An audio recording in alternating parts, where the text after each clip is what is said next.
All right, welcome to another edition of the podcast no one will listen to. Before I introduce my new guest, New guest. Same guest. The same guest. Okay, before I introduce Austin, the bum that won't leave my basement, I have a few announcements for the Blue channel. Heineken. Yes, this podcast sponsored by Blue Heineken. Someone's got to drink it. Someone's got to drink it. Not us, but Someone. Now Available at Macy's and all Kroger outlets. Nobody knows what Kroger is. It doesn't exist anymore. Not in this state. Nope. Anyway, announcements. The direction that I want to take this podcast in now, the Zach the Wizard label was more of just a stand-in name, and because I really didn't know what I was going to do with this channel. But now I'm focusing on more animated media, movies, TV shows. So now the title of this channel will be Drunk on Media. Nothing will really change, just more of the content that I will continue to make, and We're going to keep the dog. We're going to keep the dog. That's screaming. keep screaming because she doesn't like the crate still. Yeah. She's almost a year old. And I wonder if doesn't she's like going to time that scream for when we talk about Ruby later. No, it'll just be constant. She'll be dead silent all the way through. Oh man. Anyway, of course, is my co-host Austin, drinking all my beer and Not refusing to leave my basement. It's comfortable. Constant 60 degrees. Anyway, so we got a full list ahead of us. All right, a lot of stuff has happened over the week. So much. You want to help me run down the things that happened? First thing, Gravity Falls is over. Gravity Falls is over. Yes, the big finale happened with Weirdmageddon Part 3 taking back the falls.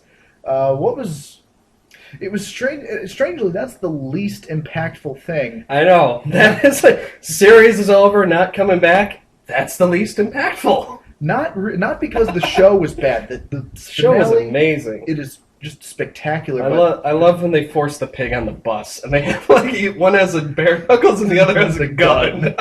Yes, that's the kind of. That's the kind of uncles you want. Exactly. Yes. Oh man, but it just seems like when we'll get to the rest of the list because of just all the things that have happened. Really, we got Venture Brothers 3rd episode this week. Big things have happened. Yeah, a lot of just season 6 in general. I feel is going to be one of my top 10 things. It's going to be 2016. They're keeping with their quality. This is what I like to see: a show that keeps with quality, keeps with the music, makes you love the characters. It doesn't disappoint. No, you're never disappointed. I can't name a bad Venture Brothers episode. I've tried. Someone in the comments is going to challenge us on it. Yeah, and I'm going to be like, "You're wrong." That'll be the subject of next week's podcast. If Venture Brothers episode that's wrong, that's bad. That'd be an interesting one.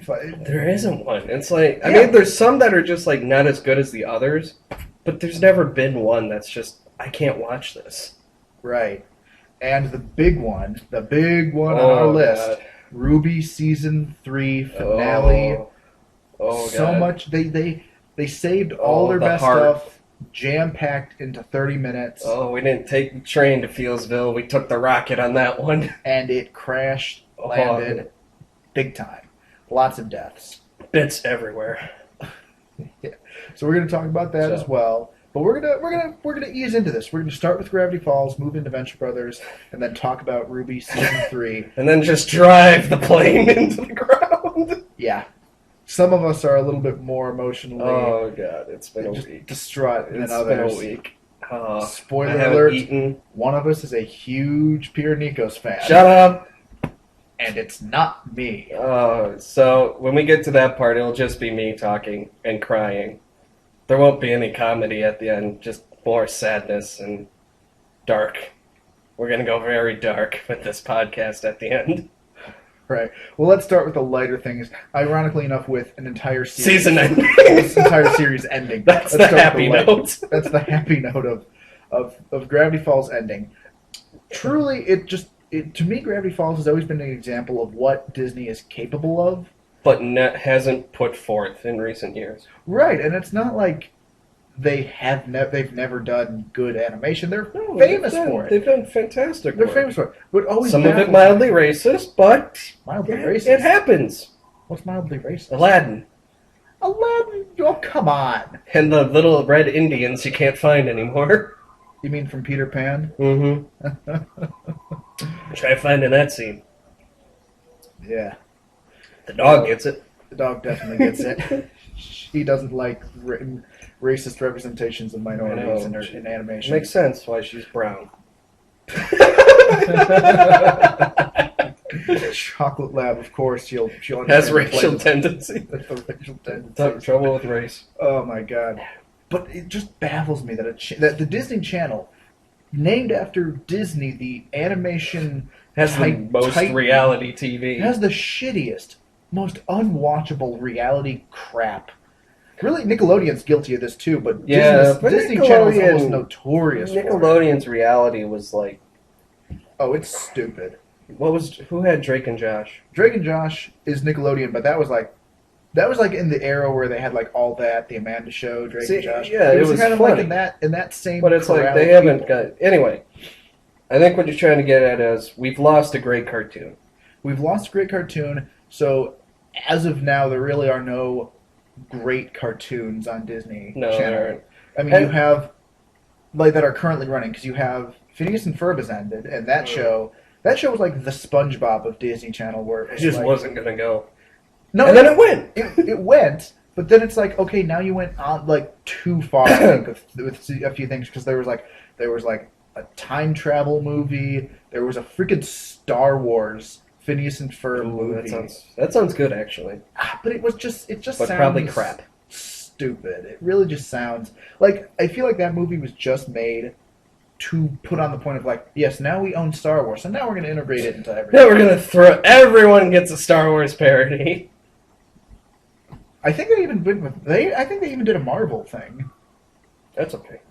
That's still stupid.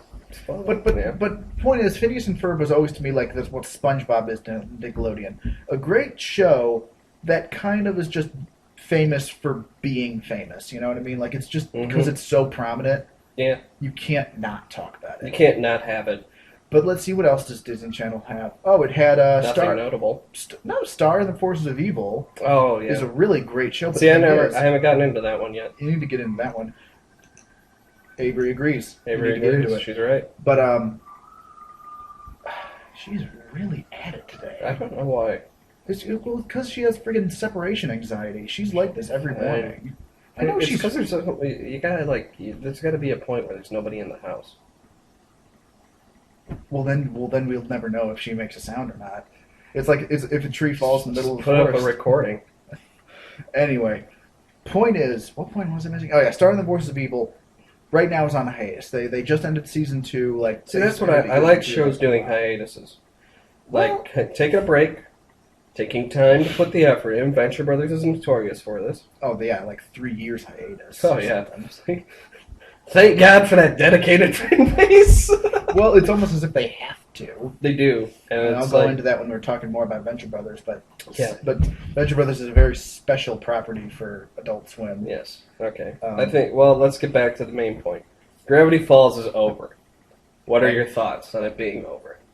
It was fitting. I definitely felt satisfied with it. It made sense. Mm-hmm. Conflicts were resolved, and it's like the only reaction you get out of a series finale is if A, it wasn't satisfying, or B, there was still stuff to do. But with Gravity Falls, what's left to do? There's not. See, that's the point I was going to make. There's nothing left to do, so we're not going to see. See, that's the one thing. This finale is finite. You know. Yeah. There's no chance for I mean, you could make some convoluted thing where Bill's back or we got like some greater evil than Bill, but then it's like you're really trying. Yeah. It's not natural at that point, like the rest of this series. It's like you're just trying to milk the cow again, and it's like you can't do that. And I think Alex Hirsch did a good job of wrapping all of it up. And this frees him to do more stuff. Yeah, I feel like, see, that's the thing. He's probably going to come up with something a lot, like another show that's just as good. Right. And you know what? Even if they were to come up with, like, say, a Gravity Falls spin-off, or say, like, we follow the Stan and Stanley. See, that would be good. That would be interesting. That would be legitimate. Yeah. Because then we're also looking at we're not looking at them coming back for the summer. We're looking at what are Stan and Stanford doing. Yeah. Because it's like Stan and Stanford are like, hey, let's go sail the world. And it's like, that would actually be interesting. Like, just see all the weird shit that they Have them find. fight the Kraken again. Exactly. Have them fight another Kraken. Have them fight the, Armenian boar or something like that. You never know. But I think what's really good is, like, Gravity Falls, the town is retired. Like, everything's back to normal.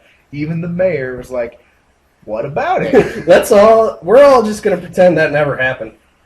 Yeah. It didn't happen. It's like, all right, whatever you want, man. Even the Pines twins, Mabel and Dipper, they're back at home. And I feel it's just like, you could like do a special where it's like a "Where Are They Now" kind of thing. Yeah, like I could have done that too. You could do that. There's still more to do with the property, but it's almost as if like it's like a not a revival like what most studios try to do. It's more of a like, yeah, you could do a special. You don't need it, but you could do it, and people would do it. People would enjoy it.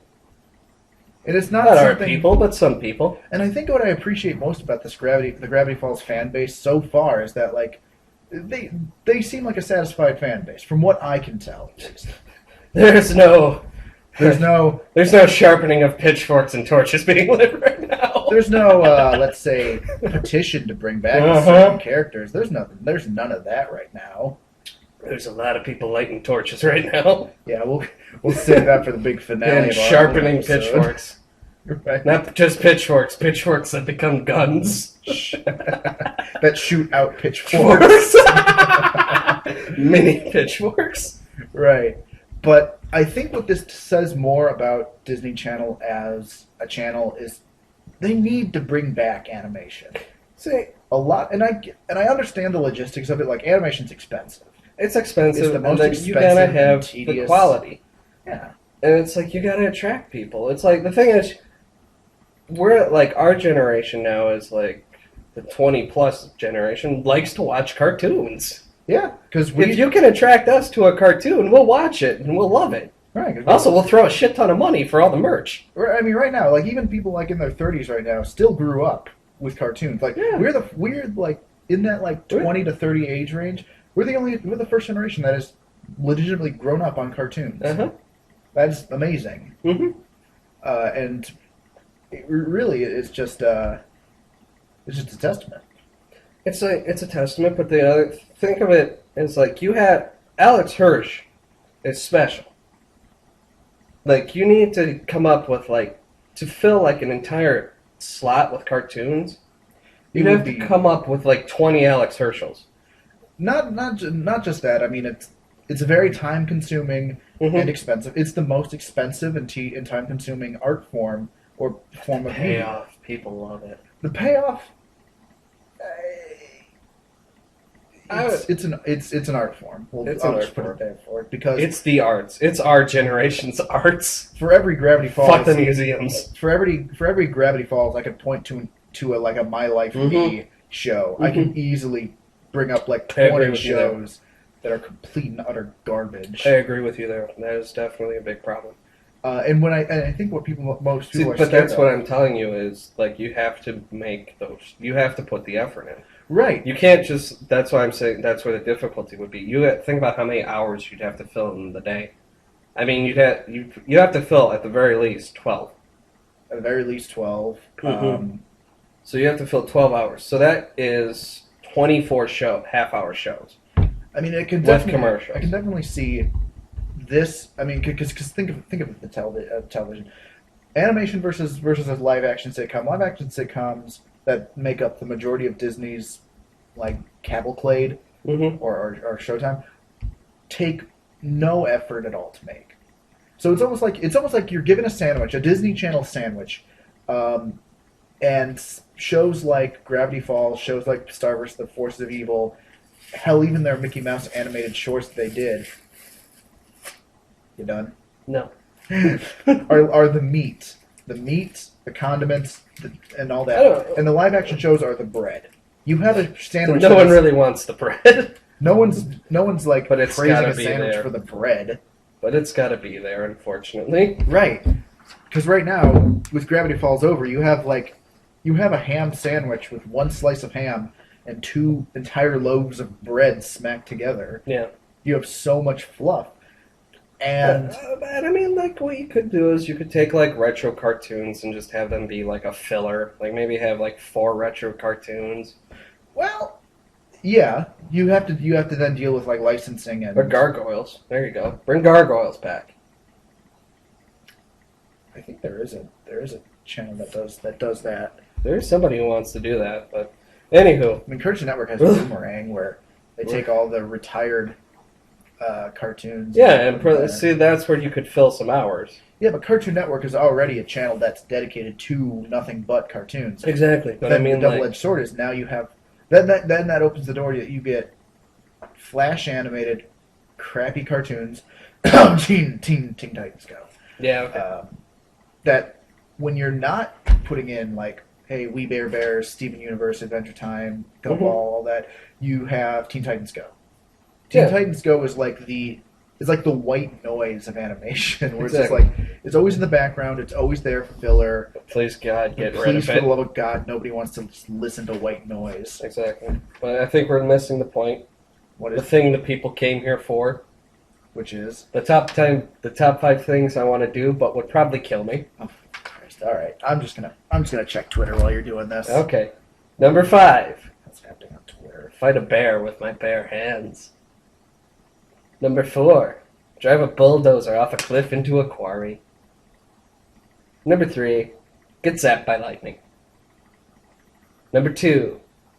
Swim the English Channel. It's filth. Who's Ben Landis? I don't know. Who the hell is that? Someone who just followed me, and he's verified, which means he might be important, but I have no idea.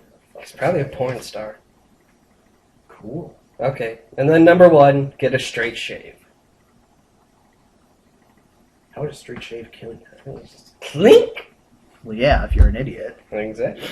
Okay, so now we got that horse shit out of the way. Now we can move to Venture Brothers. Now we can move to Venture Brothers. Now, what makes Venture Brothers so significant, and I'm going to just jot down my thoughts on why it's such a special... It has a special place in animation history, is because it's the only Adult Swim show that is a fully animated 30-minute continuing show with its own... It's like a legitimate, like, drama, comedy. It's not... Because Adult Swim's humor is absurdist humor. You have your Squidbillies, Metalocalypse, Aqua Teen Hunger Force, and all their other... No, Aqua Teen is stoner comedy. Well, yeah, but that's part of the freaking absurdist mindset, where it's just like you have... I mean, for God's sakes, yeah, you just your premise. What we're doing? You just have your premise of food items with a show that makes no sense. That's what gonna get to doing the little fun shit, man. I'm just looking here like, man.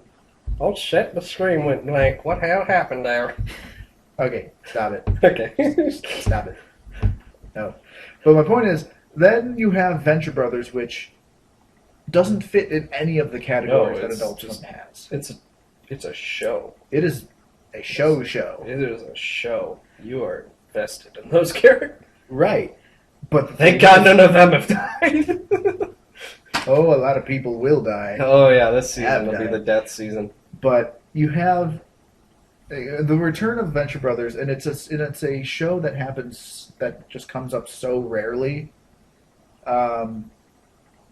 But it's just there's so much care is taken in on it, and I'll give an example of another Adult Swim show that had a huge following, was pretty much on par with Venture Brothers as far as comedy and effort, but then kind of deteriorated as it went on, and that is the Boondocks. Yeah. I remember season 1 and 2 and maybe even 3 of Boondocks being just like that is the same quality of Venture Brothers of as far as writing, comedy, and just effort put in. I was going to say another one would be Black Dynamite. Black Dynamite is it a halfway point. It fits your absurdist humor, but you can definitely tell they're starting to lose steam with the second season. Not yes and no, because it's like you have what you have is blaxploitation action. Yeah, exactly. But it's like mess. they're not like to keep that going. You have to put a little bit of effort in, and they're just like they're starting to deteriorate. I would respectfully disagree, only on the basis that it's like you can't. It's not about consistent storylines or endearing characters. It's about Black Dynamite kicking people in the dick and And dealing with the damn honkies from the CIA right. I mean, for God's sakes, every flashback you have of Black Dynamite as a kid is just Black Dynamite with a mustache. With a mustache as a kid, and that's hilarious. Which is how you think of anyone as a child, just their head on a smaller body. Right. A light just turned motherfucking green. Bye, bitch. And that's the story of Black Dynamite's dad walking out on him. And that's all you need. But I definitely see it. That's why I think if it's a halfway point between, because as far as the animation goes, it's pretty stellar as opposed to 12-ounce mouse. Oh, if I showed you 12-ounce No, mouse? don't show me. We're missing the point. We're missing Venture Brothers Okay. and our predictions for what's going to happen this season. Okay. All right. You have a list of predictions of what's going to happen this I think season? first prediction is Romeo and Juliet between Hank and Wide Whale's daughter. I almost want to say... No, her name's not Priscilla, is it? Priscilla? I thought it began with a P. I don't know. I can't remember. They must have said it in the new episode. They must have said it, and I just I wasn't paying I wasn't paying attention. attention. I was too busy at Dragoon's head getting shrunk. I will be your winged man. I'll be your winged man. If you don't get, that's me and Zach old. That's just pretty much. He's Red Dragoon, and I'm. You mean Red Mantle, and you're Red Mantle. I'm Dragoon. As old people say. Yeah. Oh yes, there's a sort of a fling more. You should totally go talk to her. I'll be your winged man. Yeah. I'm afraid to go out. Afraid my teenagers will mock me because my trousers are out of style. We got two heads on one body, and that has never been hip. Right. Okay. Good Lord, we've been stitched together. Wait, one more. What the hell is this? Gilligan's Island? Everyone gets hit once and they're instantly unconscious? Yeah, they definitely have become their own. They need more screen time. They definitely need more. But that's a good that's a good thing there. That Hank is actually going to score. I think it's going to be very much a Romeo and Juliet story because they're known for doing those parodies of like everything. Oh yeah, just everything. And you have you just have the entire DC Marvel universe already in New York with like the Avengers. That is Captain America, and Wonder Woman, and like Green Arrow. You have Justice League and the Avengers. And the Avengers just formed superheroes in general meld in together. You have that Spider-Man guy who's funny. Who's funny as hell. That was in that play! I'm Rusty. Oh, I want a full version of that. You want a full version? I want a full version of that. Okay. Maybe you could start a petition. I could. Start a petition to get a full I get like five. I get 5, because nobody would know. Yeah. I'd have to cite the episode and like attach it to the position. What was another prediction that you had for this season? Well, we it's pretty much been set up. What's his fate? The Monarch is just going to go on a killing spree. Oh yeah, you have the Green Hornet, the Blue Morpho. The Blue Morpho. He's going to take up the Green mantle, Hornet, and he's going to take out.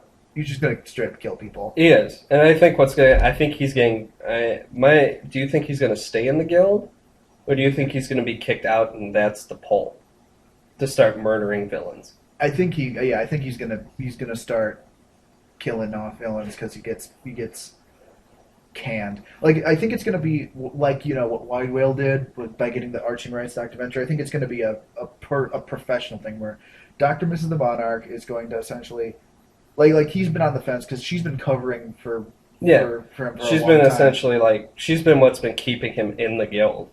And now that Copycat did this whole thing with it's pretty much. Identity, I think he's out. I think he's probably going to be kicked out because that was his last. And his last line of defense was Dr. Mrs. the Monarch. And I think she has no choice now but to throw him out. She's going to throw him out. And not throw him out of the house, but I mean throw him out of the guild. Yeah. I think they're going to stay together, but I think that's why we get that scene in the clips where we have Mrs. the Monarch talking with Gathers to go like, we got villains who are dying. Killing off. Can you get a hold of this not the green morpho, the blue morpho? Which really just reinstates the fact that the Monarch is like a villain's villain. He is like ruthless. He hates to hate. He hates to hate, and it's like, and it's weird because now as like the blue, if he takes up the blue morpho mantle, it's like, wow, that fits perfectly. Because you always have that hero, you have those heroes who are like, I refuse to kill, and it's like now you have a former villain who's like, yeah, I don't give a fuck, you're dying. Yeah. Which and you have 21 who's essentially going to take up the place of, I couldn't believe it, Kanu. Kanu, yeah. That was... So it's like, so what we've gotten here is we've realized why there's a picture of Rusty with the Monarch as children is because the Blue Morpho was friends with Venture. Oh my god. Senior. I think I just came up with another theory. Huh. Okay, now follow me on this. I'll follow you. You remember how the Monarch's parents died, right? Yeah. In a plane crash. Are you going to say Vendetta is the Blue Morpho? No. Because that's been established. Wait, that Vendetta was the Blue Morpho? Yeah, no, that Vendetta is... MIA or... No. Vendetta has been established that he is... it's heavily implied that he is the Monarch's dad. Because he talks about a plane crash. Where is my wife? And he talks about fire and plane crashes. And it would make sense that Tak wouldn't waste a body. Right. But here was my thing. Okay, you do your theory. I had a theory that because you know how Dr. Venture essentially and the Blue Morpho were enemies at first and then they kind of became friends. Uh-huh. What if Dr. Venture had something to do with the plane crash that turned them into Vendetta? Yeah. And Kanu, seeing this, figured it out and actually killed Dr. like Venture okay, so Venture. that's that is a good one. That's why Kanu had to kill him. See, that's kill the great Dr. Venture Senior. Mute again. Come on, please. I like Kanu. I'm like, oh, you didn't get enough screen time. Right. You want to do Humpty Dance?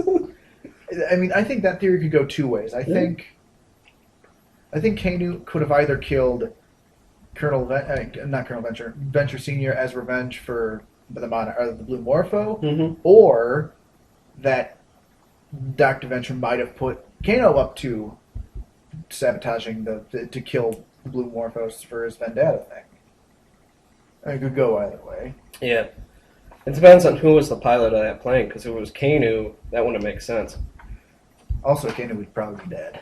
Yeah, Kanu would be dead. Kanu isn't as enduring as Brock is. No. Which, is it just me, or does Brock seem a little bit more tame than he was? He is, but he can't, he has to be a little bit more professional now, is the thing. He can't just be that murdering No, psychopath. he can't, well, that's the thing, and then it's also, he's evolved from that, is throughout the series. He's not just we've seen, because they started off with him, being the murderous psychopath, but we've seen that they're his family. He will protect them. Right. I don't think we'll ever get a scene of him just going with the eye twitch. With the eye twitch of just I miss that. Of when the I think it was like Oscar Charlie Tango. No, Echo November, where he's like just naked and covered in blood. Oh yeah. To prey on their fear. Brock, why are you naked? To prey on their fear. Like an animal. Yeah, I don't think we're gonna get that again. Brock, this is different. Yeah, you must have pissed off someone really high-ranking. Which then, that's even more impressive. You have essentially high-ranking guild officers coming to kill Rusty, and Brock is handling them on his own. Yeah. Which makes you kind of wonder, how did JJ not get on the guild's list before Gargantua 2? Oh, you mean like how he was. But he wasn't, as big, is the thing. Oh, yeah? Because JJ was on the guild list because that's how the Monarch was able to venture to Arch JJ, and then when JJ pretty much beat the crap out of him because JJ's competent, Yeah.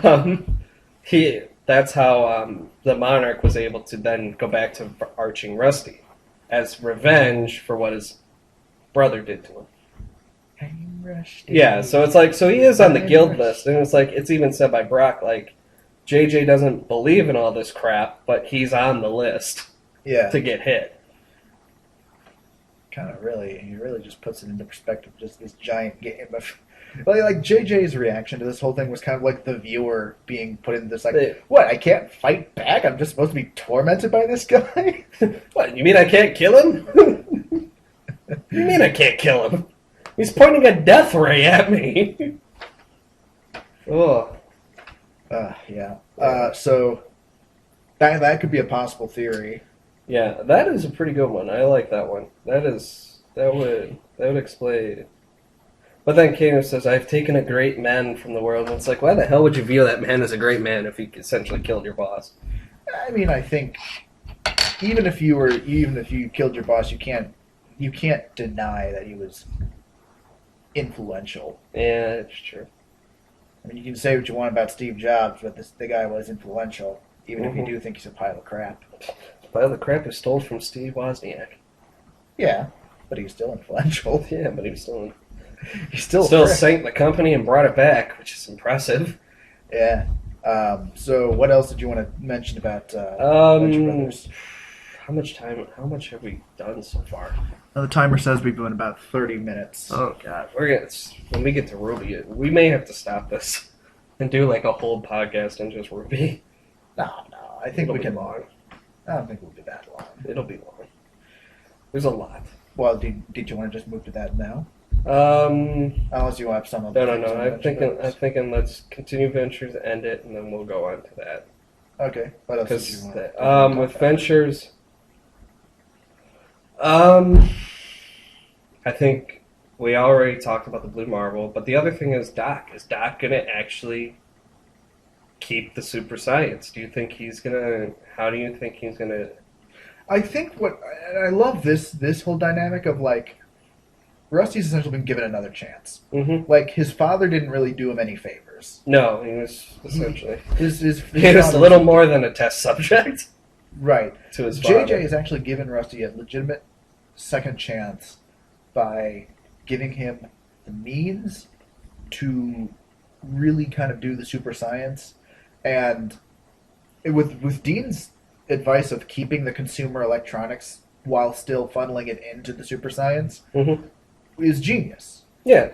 Which surprises me that he's actually dumb as a sack of rocks when it comes to his sense. Dean's never been like dumb as a sack of rocks. It's like he's always been kind of the smarter. Hank's always been like the lively, like Hank has always been just the one with the energy. Like he gets an idea and he has the energy to follow through. Dean has always been kind of like the one who's like he's got the book smarts, he just hasn't had the opportunity to use them. Okay? So it's like Hank is street smart, but Dean is kind of just book smart. Dean's really never... I mean, they kept the nanobots in so he would pass it. Oh, yeah, but I mean, like, that's kind of like... Dean said it best. It's like, I've been raised in a learning bed. There's no education there. But we see Dean... I think Dean's stepping up, and I think what we're going to see... I think Rusty... I think there is a small potential for Rusty to die this season. Really? Yeah. You see? I think, like, he's going to die, and that's where we're going to see the split. We're going to see Dean have to take over for Rusty and run the company, and we're going to see Hank just kind of be... I think we'll see Hank be JJ. No. Wait, Yeah. you mean Dean? No, we'll see Dean be Rusty, like, essentially try and keep the company from falling while Hank goes off on his own and becomes successful. I think I see Hank as you know, just amalgamation of like Brock trained with some I don't know, with some. I don't see him actually doing anything for the company. I just see him. That's what I mean. Like him not like he won't ever do anything for Venture Industries, but he'll break off and build his own. Hank Co. I think your family's home. Yeah, they're home. I texted my parents. They shouldn't disturb us, but Okay. if not, I'll just edit it over. Okay, whatever. Some sort of technical glitch or something. In the Technical difficulty, parental difficulties, parental difficulties on the podcast. No one will listen to. and then yep. So I think we could see that, and I think that'll be what'll happen. Is Dean will take over the company, and then Hank will go off on his own and just kind of make his way. Making his way downtown. And he's walking fast. A lot of faces pass. He's homebound. No. He's homebound. Da-na-na-na-na-na. No. Da-na-na-na-na-na-na-na. No. No.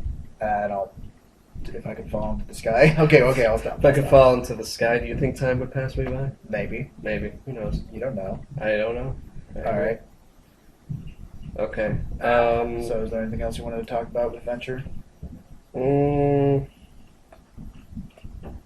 Trying to think. OSI. See, there's something Orpheus. Where the hell is Orpheus? Well, apparently Brock wanted to get Orpheus when Dean was. I know, possessed. it's get Dr. O, and it's like, so where's Dr. O? Because we haven't seen him in any of the trailers. Exactly. So it's like, where is Dr. O? Where's the Triad? Yeah, exactly. Where's the Triad? Where's Where's Dr. Jefferson Twilight? Where's the Alchemist? Exactly. It's like, and then I'm sitting here thinking, I'm like, you know, Triana mentions like there's a school, right? For like gifted Yeah. magic users. I wonder if those three are now like teachers. That I can see Jefferson Twilight. Okay, so I'm magic now. So I'm magic now, Kind which of. makes me better than all of you. I am special. So, you are not. You might be wondering why you're wearing funny colored uniforms. And I am not. It's because I am special. Any questions? Do not raise your hand. I'm not done talking. Put your hand out. I'm not done talking. Ugh. That was something that was lost in Gargantua too. Was Tracer. See, that's something. See, I see Tracer. That's one. We're going to see a Planet Hulk parody with Tracer. I don't know. A Hulk can survive an explosion. Can you survive in the vacuum of space? Yeah. I didn't No, know that. yeah. The Hulk is essentially indestructible. Like, yeah, he can survive. He can survive the vacuum of space pretty easily. Oh boy. Yeah. So we could see a Planet Hulk parody. Planet. I'm telling you, yeah, we could see a Oh, Planet Hulk man. parody. They just had fun with Tracer. Oh my god, They they had did. so I much love fun. Tracer. Tracer's one of my faves. I'm a Hulk. Tracer's a Hulk. Put your tiny little back into it. Oh, the cancer makes me so mad. General, something's happening to you. It You're makes me changing. angry. Oh, and man. of course we have to have phones. Phone. Why do phones exist? Unplug it quickly. Oh, mother Christ, who is it Call even? from Portfolio Eco. I don't even know who that is. Now you broke it. Good. I don't care. So we could see a Planet Hulk parody. Oh man. Yep. Yep, we could see a Planet Hulk parody. We could see Maybe not this season though. I feel like there's a lot of No, stuff no, just that's going like in. way down the line. Yeah. That's not coming for a while. Right. If that's coming, that's like way down the line. Right. For now, it's just everyone's just But for- dealing with New York. Yeah, and it's like that's something we haven't addressed. Rusty just being. We finally get to see him have emotions. Yeah, we Like, finally actually other see than him in greed. action. Well, because he's just been bitter. Yeah, he's always been bitter at JJ, and then it's like he really is We see him just come around. distraught that JJ's gone. Yeah, he's lost. He's grieving. Like he actually, we essentially see he actually cared about JJ of as course. a brother.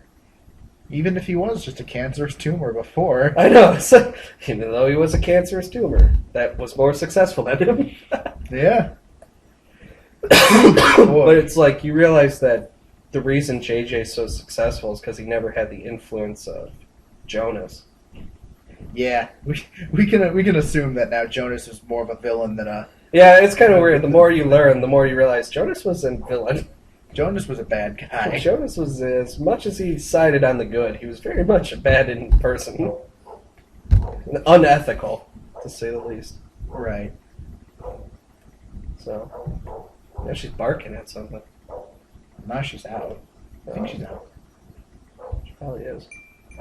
Okay, I think we're good there. Let's pause. I need to get some drinks. All right. Okay. Because this, we're going to hit. We're going to take a quick commercial break, even though we don't have commercials.